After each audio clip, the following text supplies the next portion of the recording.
mahal na puso ni Jesus, kami ay kukugin. Akitin ang puso namin ng grasya mo'y kambing. O Kristo'y dinggin, aming panalangin.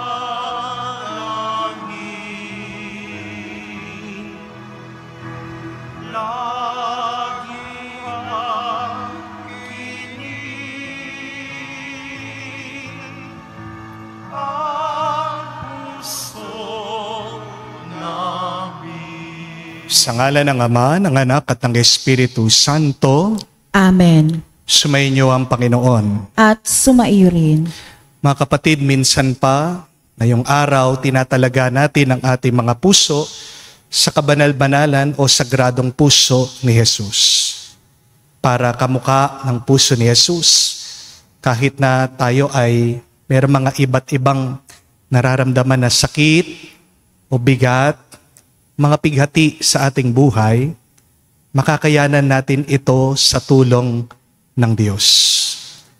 Naway ang pagmamahal ng Diyos maglinis sa ating mga puso, sa lahat ng mga takot, sa lahat ng mga galit, sa lahat ng ating mga pag-aalala sa buhay. Sa mga napakaraming beses na kung saan, dahil sa mga masasamang karanasan, nakalimutan nating magmahal kamukha ng pagmamahal ng Diyos. Hilingin natin muli ang awa, pagpapatawad ng may kapal, si Jesus. Para minsan pa makita tayong karapat-dapat na makatanggap sa mga banal na misteryo.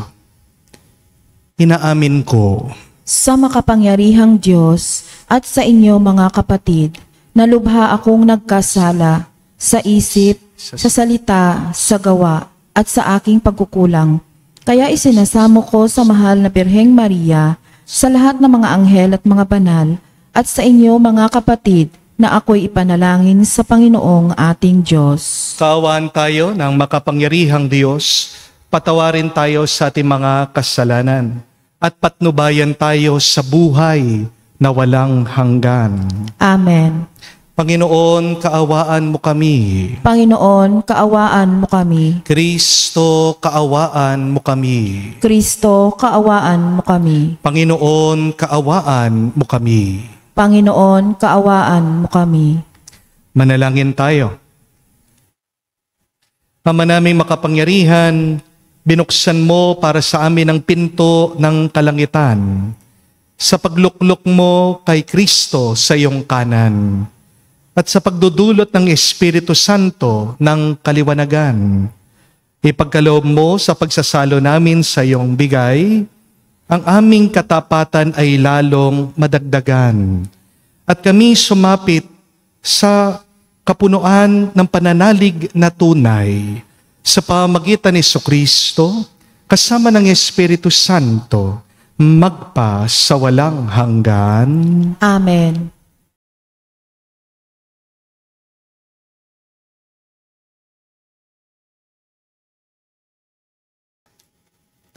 Pagbasa mula sa mga gawa ng mga apostol. Noong mga araw na iyon, dumating sa Cesarea si Haring Agripa at si Berenice upang bumati kay Festo. Nang matagal-tagal na sila roon, inilahad ni Festo sa hari ang tungkol kay Pablo. Si Felix ay may iniwang ditong isang bilanggo, wika niya.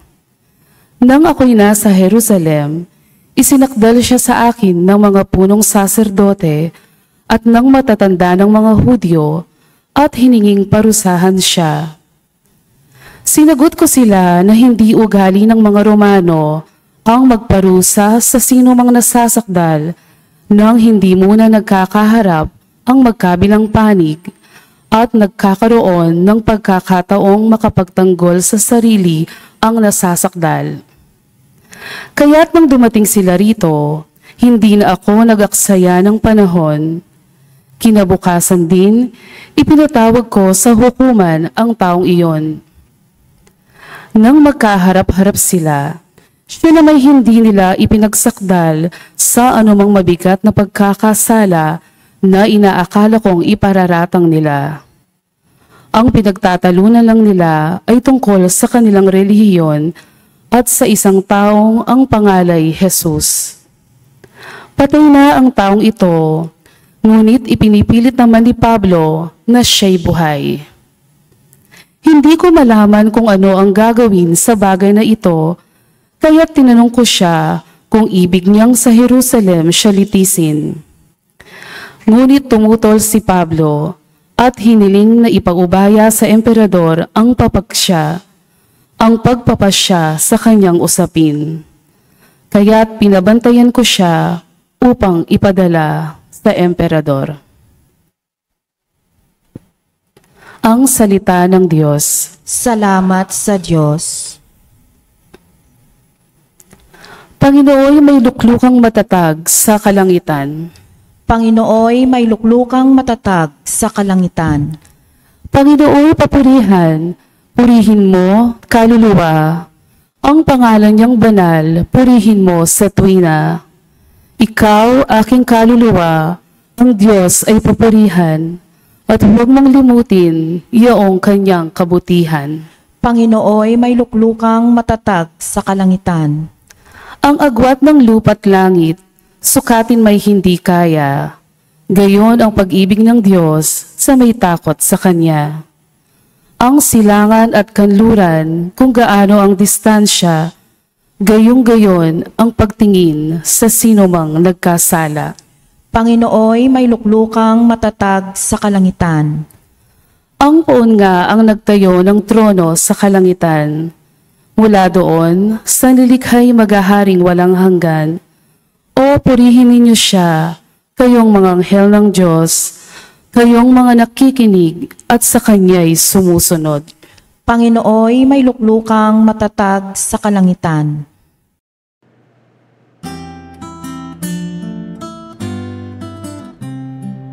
Alleluia, alleluia, alleluia, alleluia, alleluia,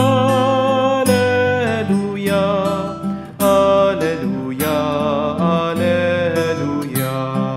alleluia, alleluia, alleluia, alleluia, alleluia.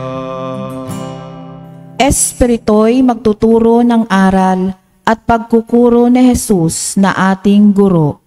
Alleluia, alleluia. Sumainyo ang Panginoon. At sumaiyo rin. Ang mabuting balita ng Panginoon ayon kay San Juan. Papuri sa iyo, Panginoon.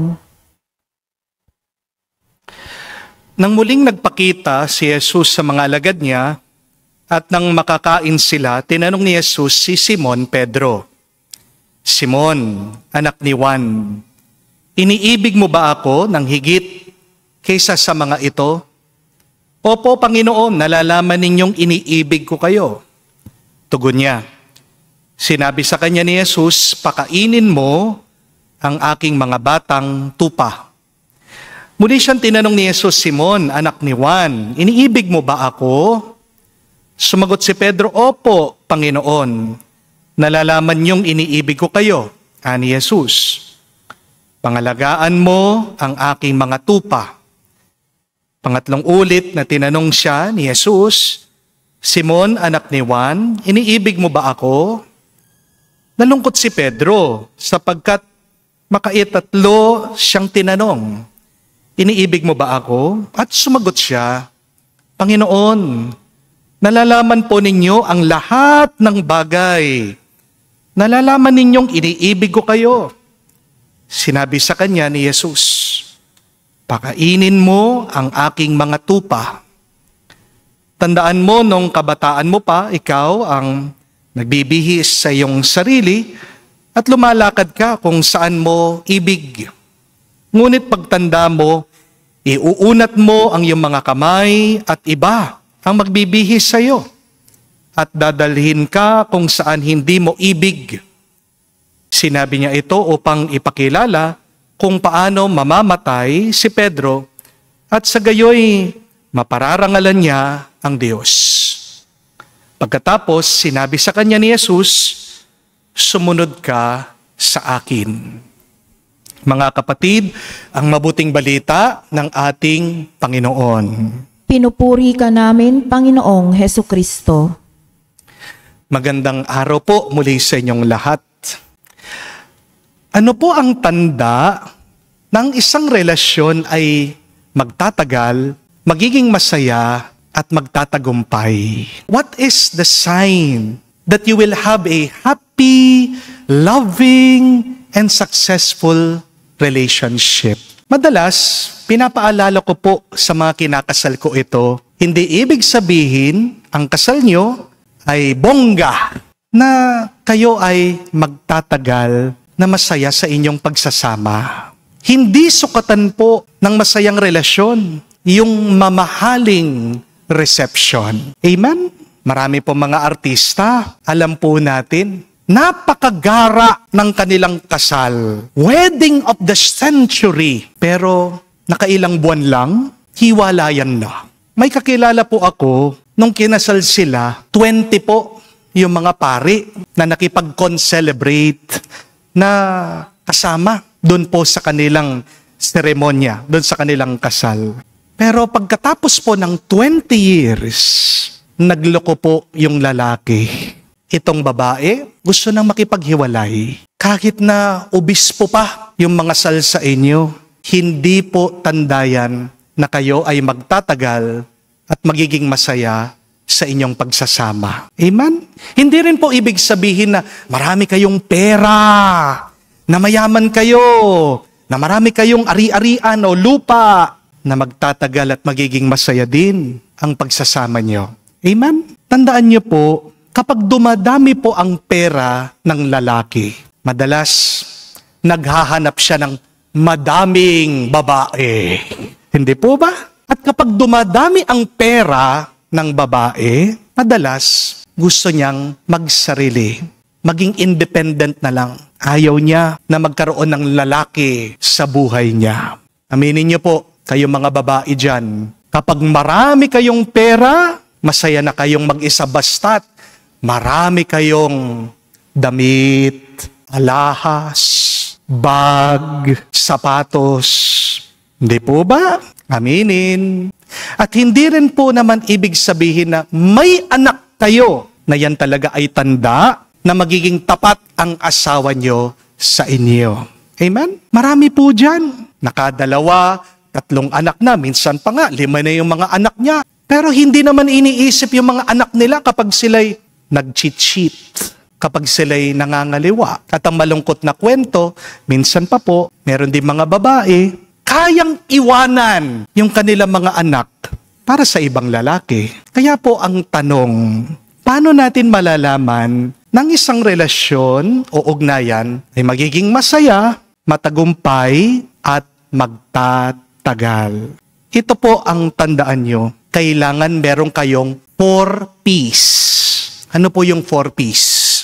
Yung mga binibigyan ng ayuda ng gobyerno? Hindi po. 4 P's. Ito pong ibig sabihin ng 4 na P. Kailangan merong palaging pagpapakita ng pagmamahal ng Panginoon. Sa English, 4C. Ano po yung 4 na C? Kailangan meron pong constant, consistent, caring of Christ. Ulitin ko po. Constant, consistent, caring of Christ. In other words, the secret for a long, happy, and successful relationship is an active, selfless service, just like how the Lord served and loved us. Paglilingkod na walang hinihintay na kapalit. Kamukha ng paglilingkod at pagbibigay ng ating Panginoong Jesucristo. And what is true service? Paano mo masasabi na tunay ang iyong paglilingkod, kamukha ng paglilingkod at pagbibigay ni Jesus? You are really serving when you do your best for the best interest of your loved one. Tandaan niyo po yan. Ginagawa mo yung todo-todo, makakaya mo, para mapabuti mo yung iyong minamahal. Basta't binibigay mo yung makakaya mo, pinakamaganda dyan sa iyong minamahal. Magtatagal, magiging masaya ang pagsasama niyo. At ito din po ang pinapaalala sa atin ng Ebanghelyo. Ang pagmamahal, para ito ay maging tunay, magiging napakasaya, magiging daan ng pagpapala, kailangan itong ipakita, iparamdam palagi. Tinatanong po ni Jesus si San Pedro, mahal mo ba ako? Sumagot naman po si San Pedro, 3 beses pa nga. Alam niyo po, Panginoon, mahal na mahal ko kayo. Pero, hindi po sapat yung salita lang para kay Jesus. Dahil minsan na nagkamali si San Pedro. Hindi po ba? Puro kasi siya salita. Kulang siya sa gawa. Naalala niyo po, ano yung sinabi ni San Pedro doon sa huling hapunan? Napakatapang pa niya. Panginoon, ipaglalaban kita. Panginoon, iaalay ko ang aking buhay sa iyo. Panginoon, makikipagpatayan ako para sa iyo. Pero ang tanong, nung sinubukan na siya ng Diyos, ginawa ba niya? Pinaglaban ba niya? Inalay ba niya yung buhay niya kay Jesus? Nung ngang nakilala pa siya ng mga ibang tao, naalala niyo? Tinanggi niya. Sabi niya, hindi ko kakilala yan. Nung 3 times, dininay niya si Jesus. Kahit na malayong ating Panginoon, nakita niya si San Pedro. Tinitigan niya. Alam ng Panginoon, di ba? Sabi ko sa iyo, sinungaling ka. Hindi ka naging totoo at tapat sa iyong salita. Pero, kahit na nagtaksil si San Pedro, nung muling nabuhay ang ating Panginoon at nagpakita, ito po ang eksena. Totoo, pagmamahal ang Diyos. Kasi binigyan niya ng isa pang pagkakataon. Pinatawad niya si San Pedro. At ngayon tinuturuan din tayo ng Panginoon. Huwag tayo magkakamali. Kung totoong nagmamahal tayo, hindi sapat ang salita lang. Dapat ito ay nakikita, nararamdaman, at nararanasan. Amen? Yes, words are powerful, and yet actions are supreme. Remember this. Ulitin ko po yan, ha? Words are powerful, and yet actions are supreme. Kaya, kung meron po kayong alaga na halaman, opo, kausapin niyo po, sabihin niyo ng mabuti at maganda, batiin niyo, good morning, kumusta na kayo? Nakakatulong daw po yan sa pagtubo na maganda ng inyong mga alagang halaman. Pero kung hanggang dun lang yung ginagawa mo, kinakausap mo, hindi mo dinidiligan yung halaman, ano po mangyayari? Mamamatay. Hindi po ba? At hindi pwede yung isang dilig lang. Kailangan paulit-ulit. Kaya nga po, consistency, constancy, yung pong pagpapakita ng care, yung pagpapakita po ng pagmamahal, yan po ang magiging susi na magiging malusog, magtatagal ang relasyon, ang ugnayan. Kailangan po nating isipin, magmuni tayo. Baka puro lang tayo salita sa ating pagmamahal. Nagkukulang na tayo sa gawa. Tingnan nyo naman po yung inyong mga minamahal. Baka natutuyo na mga yan. Di po ba? Understand also, my dear friends, that the ruin of the soul comes from love without good action. Nung ginawa po tayo ng Diyos, tayo ay nilalang niya para makagawa rin. We were created so that we can be like God who create. Nilikha tayo ng Diyos, kamukha niya, para din lumikha at magtrabaho. Kaya nga po, nadidepress ka kapatid kapag wala kang nagagawang mabuti sa iyong buhay. Di po ba? Kaya nga nakokonsensya ka Ano yung sinasabi mo? Walang kwenta ang buhay ko, wala na akong ginawang mabuti. Kasi likas talaga sa iyo, dapat ang gumawa, magpakita ng kabutihan. Kamukha po sa katawan. Kapag puro ka lang kain ng kain, kukulang ka na sa pagpapawis, sa pagtatrabaho, sa paggalaw. Anong mangyayari sa iyo? Magkakasakit ka. Mamamatay ka agad. Di po ba? Kung puro ka lang salita, wala kang ginagawa, may tawag sa iyo, kapatid. Sinungaling. Amen? At ang taong sinungaling, malapit sa demonyo. Tandaan niyo po, binubuksan mo ang iyong kaluluwa sa masama kapag nagsisinungaling ka. Lying is the doorway of the devil. Kailangan po natin tanggapin. Hindi po tayo nabubuhay lang sa salita. Tanging ang salita lang ng Diyos ang magbibigay sa atin ng buhay. Because God's word is spirit and life. Pero kung salita lang ng tao, wala yang paggawa, hangin lang yan. Amen? Ito po ang dahilan bakit inutos ni Jesus kay San Pedro, pakainin, alagaan, ang mga tupa niya, ang kawan niya, ang Santa Iglesia.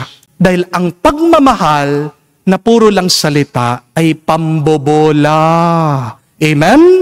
At kung binobola ka lang, ano po ang iyong mararanasan? Mahihilo ka. Masasaktan ka. Di po ba? This is why Saint Mother Teresa once said, love cannot remain in itself. It has no meaning. But love has to be put into action.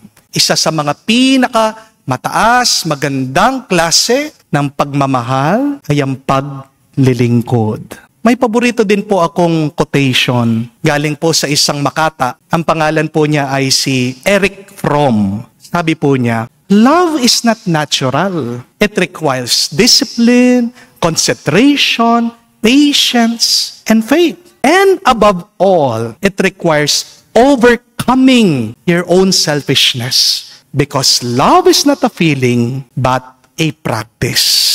Ang ganda po, no? Unang-una, ang pagmamahal, hindi yan natural sa atin. Anong ibig sabihin nun? Love is supernatural. Love comes from God. Kaya nakasulat din po sa Biblia, He has loved us first. Kaya tayo nakakapagmahal kasi nakatanggap tayo ng pag-ibig at pagmamahal sa Diyos. Kaya nga, pag nagmamahal ka, buhay ang Diyos sa iyo. To love is divine. Kaya, kung hindi ka nagmamahal, isa lang ibig sabihin, hindi buhay ang Espiritu ng Diyos sa iyo. Amen? Pero, kung tinanggap mo ang Diyos sa buhay mo, hindi ka pwedeng hindi magmahal. It is so impossible not to love when you receive God in your life. Kaya nga kung gusto mo na mahalin mo yung iyong asawa kahit na nasaktan ka niya. Kung gusto mong mahalin mo yung iyong trabaho kahit na bibigatan ka na. Kung gusto mong pagpatuloy na mahalin mo yung anak mo kahit na nagsasawa ka na, ikaw ay nangangawit na. Kapatid, continue praying. Continue asking for God's presence in your life. Remember, love is not a feeling but a practice. Kaya nga po, kahit na wala kang nararamdaman na saya sa iyong kalooban, pwede kang magmahal. Kailangan natin maunawaan. Kamukha ng lahat ng mga mabubuting bagay sa mundo. Ang masayang relasyon ay kailangan din pagpaguran. Amen? Like all successes in life, like all good things in this world, a happy, lasting, and joyful relationship needs hard work. It needs effort. It needs constant practice. Wala pong masayang mag-asawa na naging masaya sila, aksidente lang. Ang mga masaya, nagtagal na relasyon, kaya nandyan sila. Maraming pinagdaanan yan. Marami silang mga pagsubok na nalampasan. Amen? Maraming pinagpaguran, pero tiniis nila. Marami silang mga luha, pero kalaunan, tinawanan na lang. Marami mga mag-asawa ngayon naghihiwalay kasi wala na pong effort sa kanilang pagmamahal. Amen? Kailangan po kahit na matagal na kayong nagsasama, please put in the effort. Kamukha po nung mag-asawa, matanda na po, senior. Isang gabi, nakahiga daw po sila sa kama. Ito pong misis, binulungan yung mister niya. Sabi, dati, paggabi niyayakap mo pa ako. Kaya ito naman pong lalaki, bigla, niyakap siya. Habang niyayakap itong misis, nagsalita na naman yung babae. Sabi, dati, paggabing ganyan, hinahalikan mo ko. So, hinalikan po siya ng kanyang mister. Pagkatapos, nag-request na naman. Ito pong babae, sabi, dati, kinakagat-kagat mo pa yung tenga ko at saka yung leeg ko. Sabi po itong misis. Alam niyo pong ginawa ng mister, tumayo po siya, umalis do sa kama. Nagtaka po itong babae. Nagalit yata, sabi. Kaya tinanong siya, saan ka pupunta? Sabi po nung babae, nung misis sa mister. Sumagot naman po yung lalaki, sabi, kukunin ko yung pustiso ko. Gusto mo kagating kita, wala naman akong ngipin, sabi niya. Diba? No? Habang tumatagal, may nagbabago sa relasyon. Hindi po ba? Harinawa, pagdasal po natin, magbago na ang lahat. Yung itsura nyo, yung balat nyo, yung buhok nyo, pumutiman, yung waistline nyo, tumabamang kayo. Pero sana naman, wag magbago yung pagnanais nyo na maglingkod, magpasaya sa inyong mga minamahal. Amen? Mga kapatid, ibalik nyo yung 4Ps sa inyong ugnayan, sa inyong relasyon. Ano po yung 4 na P? Palaging pagpapakita ng pagmamahal ng Panginoon. Don't forget the 4 C's. Constant, consistent, caring of Christ. Ang susi na matagal, masayang pagsasamahan, pagmamahalan o ugnayan ay hindi lang sa mabuti at magandang salita. Pero makikita din yan sa mabuti at magagandang paggawa, kamuka ng pagmamahal at pag-ibig ni Jesus. Amen.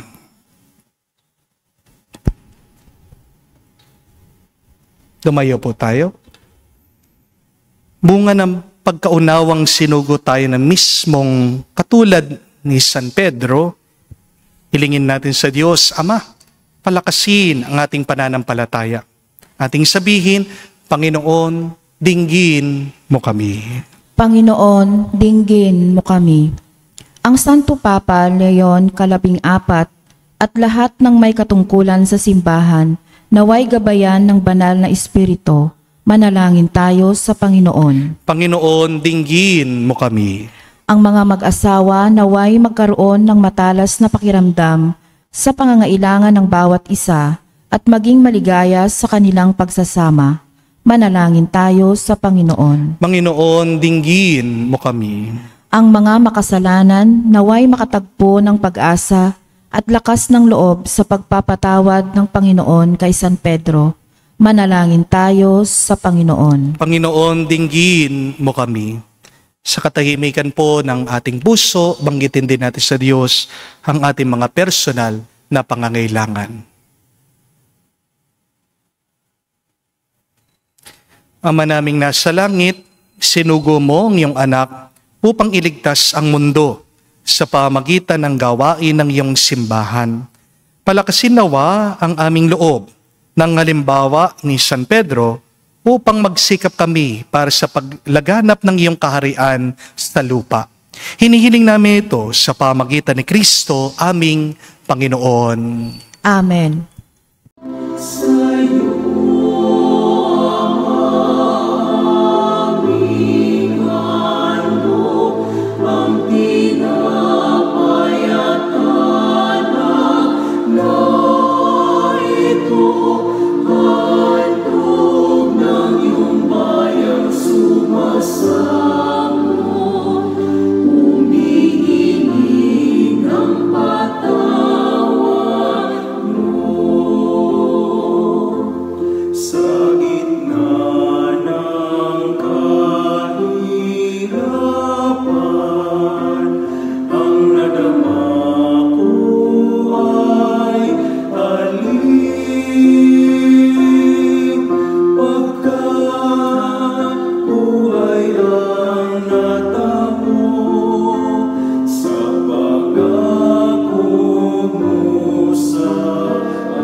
Manalangin kayo mga kapatid, para ang ating mga paghahain ay kalugdan ng Diyos, amang makapangyarihan. Tanggapin nawa ng Panginoon itong paghahain sa iyong mga kamay, sa kapurihan niya at karangalan sa ating kapakinabangan at sa buong sambayanan niyang banal. Ama naming lumikha, tunghayan mo ang paghahain ng iyong sambayanan, upang pakundangan ng iyong kinalulugdan, mga alay ay aming kaloob ay gawing dalisay. Sa pagdating ng Espiritong Banal sa pamamagitan ni Jesucristo, kasama ng Espiritu Santo magpa sa walang hanggan. Amen. Sumainyo ang Panginoon. At sumainyo rin. Itaas sa Diyos sa inyong mga puso at diwa. Itinaas na namin sa Panginoon. Pasalamatan natin ang Panginoong ating Diyos. Marapat na siya ay pasalamatan. Ama naming makapangyarihan, tunay nga marapat, ikaw ang aming pasalamatan. Kasama at kamatayan, matapos na lupigin ng anak mong si Jesus na Panginoon namin. Siya ngayon umakyat sa iyong piling bilang haring dakila, sinamba ng mga anghel. Siya ang aming tagapamagitan, nakikiusap sa iyo para sa tanan. Siyang tagapagpasya sa lupa't kalangitan. Hindi niya winaksi ang aba naming pagkatao sa pagluklok sa kanan mo, sapagkat kami ang katawan at siya ang ulo. Ang pag-akyat niya ay katiyakang sasapit kami sa iyo. Kaya kaisa na mga anghel nagsisiawit ng papuri sa iyo, nang walang humpay sa kalangitan. Kami nagbubunyi sa iyong kadakilaan.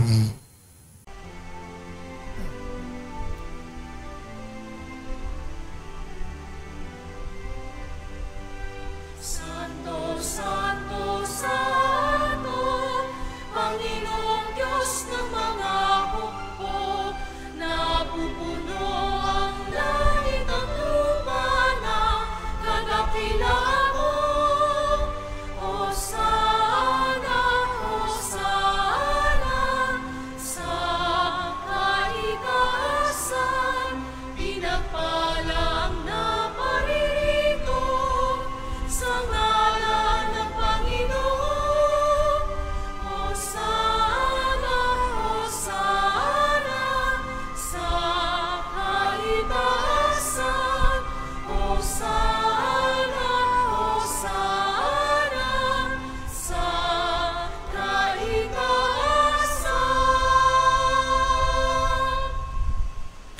Ama naming banal, ikaw ang bukal ng tanang kabanalan, kaya't sa pamagitan ng iyong Espiritu, gawin mong banal ang mga kaloob na ito, upang para sa amin, maging katawan at dugo ng aming Panginoong Jesucristo.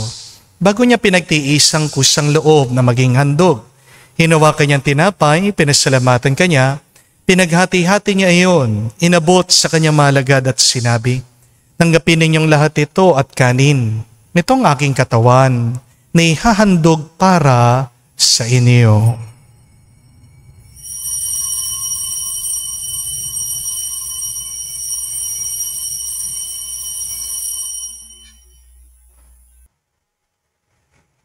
Gayon din naman na matapos ang hapunan, hinawakan niyang kalis.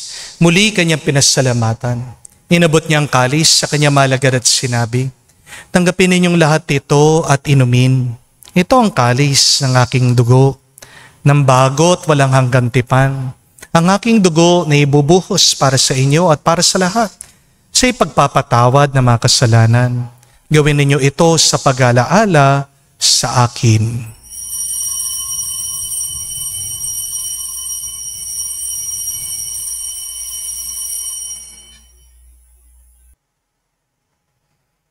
Ang misteryo ng pananampalataya.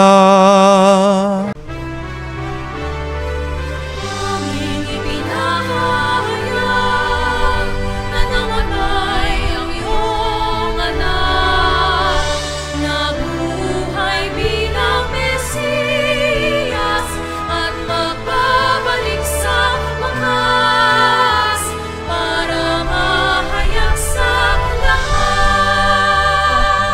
Ang mga ginagawa namin ngayon ang pag-alaala sa pagkamatay muling pagkabuhay ng iyong anak. Kaya tinialay namin sa iyong tinapay nagbibigay buhay at ang kalis na nagkakaloob ng kaligtasan.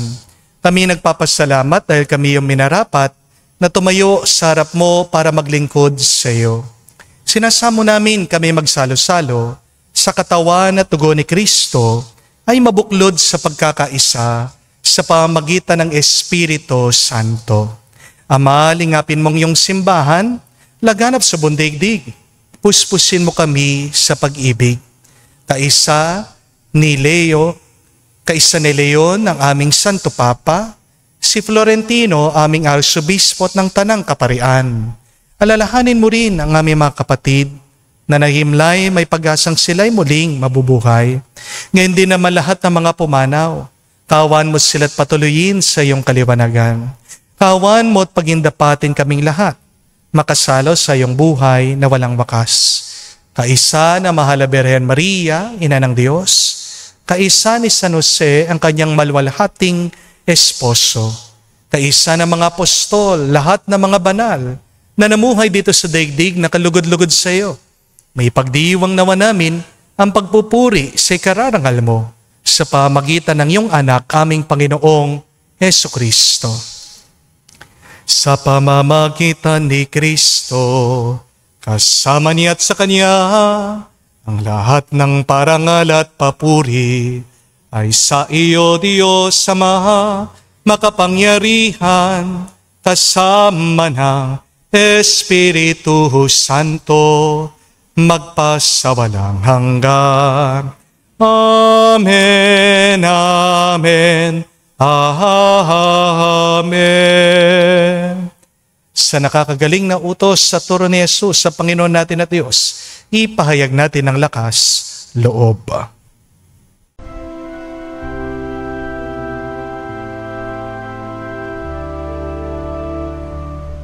Ama namin, sumasalangit ka, sambahin ang ngalan mo, mapasa amin ang kaharian mo, sundin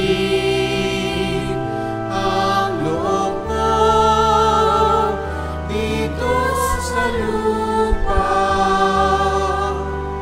para nang sa langit. Bigyan mo kami ngayon ng aming kakanin sa araw-araw, at patawarin mo kami sa aming mga sala, para ng pagpapatawad namin sa nagkakasala sa amin. At huwag mo kami ipahintulot sa tukso, at iadya mo kami sa lahat ng masama. Hinihiling namin kami adya sa lahat ng masama, pagkalooban ng kapayapaan araw-araw, ligtas sa kasalanan, ilayo sa lahat ng kapahamakan, samantalang aming pinanabikan ang dakilang araw ng pagpapahayag ng tagapagligtas naming si Hesukristo. Sapagkat iyo ang kaharian at ang kapangyarihan at ang kapurihan magpakailanman. Amen. Panginoong Hesukristo, sinabi mo si mga apostol, kapayapaan ang iniiwan ko sa inyo, ang aking kapayapaan ang binibigay ko sa inyo. Tunghayan mo ang aming pananampalataya. Huwag ang aming pagkakasala. Pagkalooban mo kami ng kapayapaan at pagkakaisa ayon sa iyong kalooban. Kasama ng Espiritu Santo, magpasawalang hanggan. Amen. Kapayapaan ng Panginoon ay laging sumainyo. At sumaiyo rin. Magbigayan po tayo ng kapayapaan sa bawat isa. Isuyo po, kapayapaan po sa inyong lahat.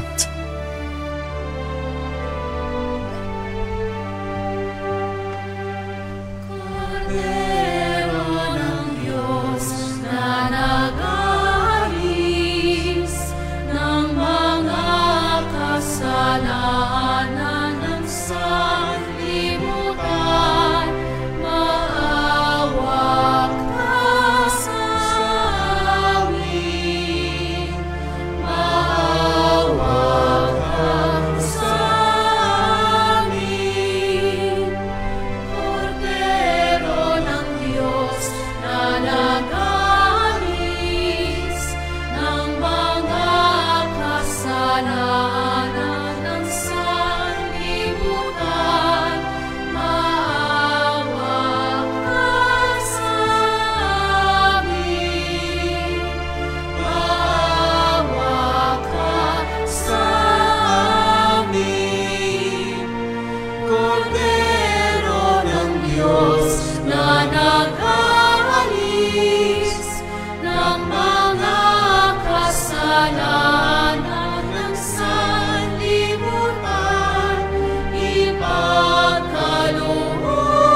Mga kapatid, naririto ang ating Panginoong Jesucristo, ang Kordero ng Diyos.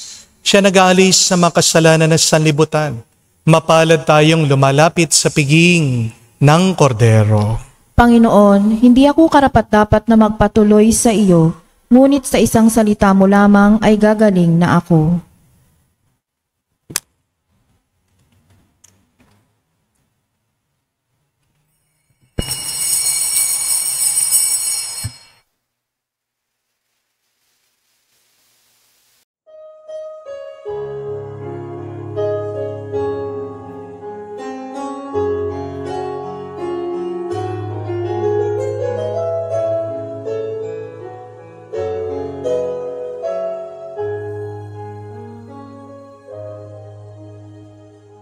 Stay with me, Lord, that I may never forget you.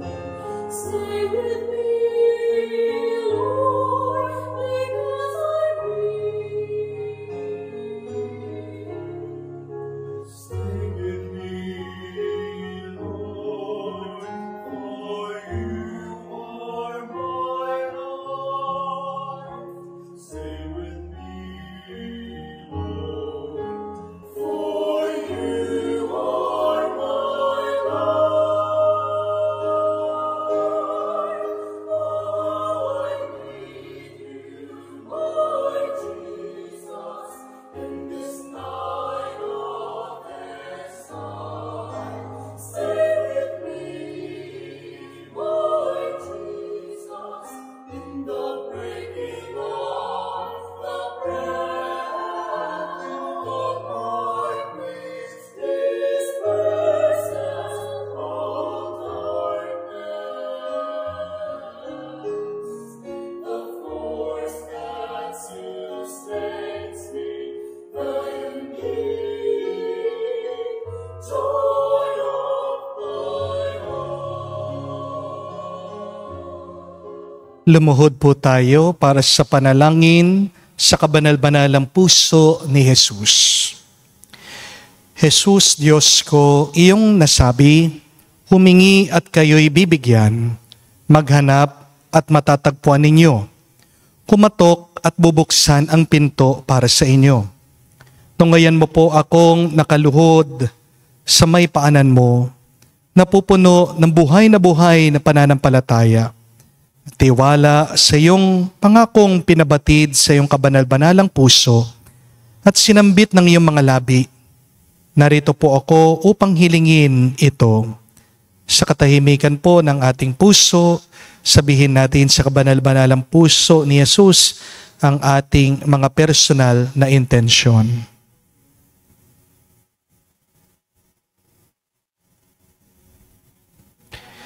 Kanino pa po ako tutungo kung hindi sa iyo na ang puso ay pinagmumulan ng lahat ng grasya at kabutihan? Saan pa po ako maghahanap kung hindi sa baul na naglalaman ng kayamanan ng iyong habag? Saan pa po ako kakatok kung hindi sa pinto kung saan binibigay ng Diyos ang kanyang sarili sa amin? At kung saan kami makakapunta sa Diyos? Sa iyo po ako dumudulog, puso ni Jesus. Sa iyo po ako nakakatanggap ng aliw kapag nahihirapan.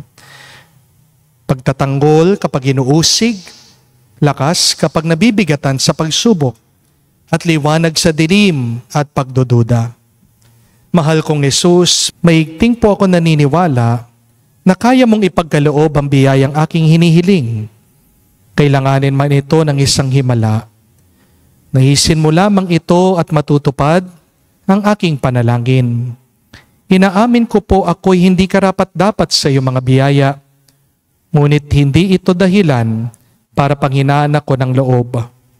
Ikaw ay Diyos ng habag at hindi mo tatanggihan ang isang pusong nagsisisi. Tignan mo nawa ng may habag at mababatid ng iyong puso ang aking mga kasiraan at kahinaan ang dahilan upang pagkalooban ng aking mga panalangin. O banal na puso, ano man ang iyong pasya sa aking hiling, hindi po ako titigil na sambahin, ibigin, purihin, at pagsilbihan ka. Jesus ko, ikalugod mo nawang tanggapin ang pagsasagawa ko ng ganap ng pagsang-ayon sa mga atas ng iyong kaibig-ibig na puso na aking tunay na hinahangad na matupad kasama ng iyong sanlilikhang magpakailanman. Kabanal-banalang puso ni Jesus, alam kong may iisang bagay na hindi mo kayang gawin, ang mawala ng habag sa mga naghihirap o nababalisa. Tingnan mo po ako, nagmamakaawa po ako.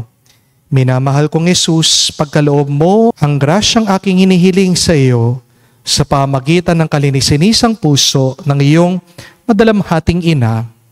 Pagkatiwala mo ako kanyang bilang kanyang anak, at ang kanyang mga panalangin ay makapangyarihan sa iyo. Amen. Kabanal-banalang puso ni Jesus, maawa ka sa amin. Kalinisin-isang puso ni Maria, ipanalangin mo kami. Tumayo po tayo. Manalangin tayo. Ama naming mapagmahal, sa pagdadalisay mo sa amin at sa pakikinabang, sa ginaganap namin ngayong pagdiriwang, pagkaloob mong ito ay maging pagsasalo sa patawad at buhay na sa amin kaloob mo. Sa pamagitan ni Jesucristo kasama ng Espiritu Santo, magpa sa walang hanggan. Amen. Para sa matagal at masayang pagsasama at relasyon, huwag kalimutan ang 4Ps. 4Ps. Palaging pagpapakita ng pagmamahal ng Panginoon. The 4Cs, constant, consistent caring of Christ. Hindi lang yung kung paano ka magmahal, dahil palaging may kulang ang ating pagmamahal. Pero magiging ganap, kompleto, buo, masaya, at puno ng bendisyon ng ating pagmamahal kung tayo'y nagmamahal kamukha ng pagmamahal ni Kristo. Palagian, consistent, constant. Kung paminsan-minsan mo lang pinapakain, yung alaga mo, mangangayayat yan, magkakasakit yan, di po ba? Kaya naman, merong mga relasyon na hindi nagtatagal kasi paminsan-minsan lang yung pagpapakita ng pagkalinga, ng pag-aaruga, ng paglilingkod, ng pagmamahal. You need that consistency of love and service so that your relationship will become happy and it will last longer. Yan po yung ating ipagdasal.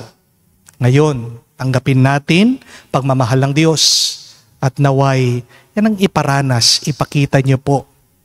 Hindi mo kailangan maging masaya para magmahal ka. Magmahal ka at sasaya ka. Amen? Sumainyo ang Panginoon. At sumaiyo rin. At kayo'y basbasan ng Diyos makapangyarihan sa lahat. Sa ngalan ng Ama, ng Anak, ng Espiritu Santo. Amen. Ang ating misa ay natapos na. Umayo kayo sa kapayapaan ni Kristo. Salamat sa Diyos.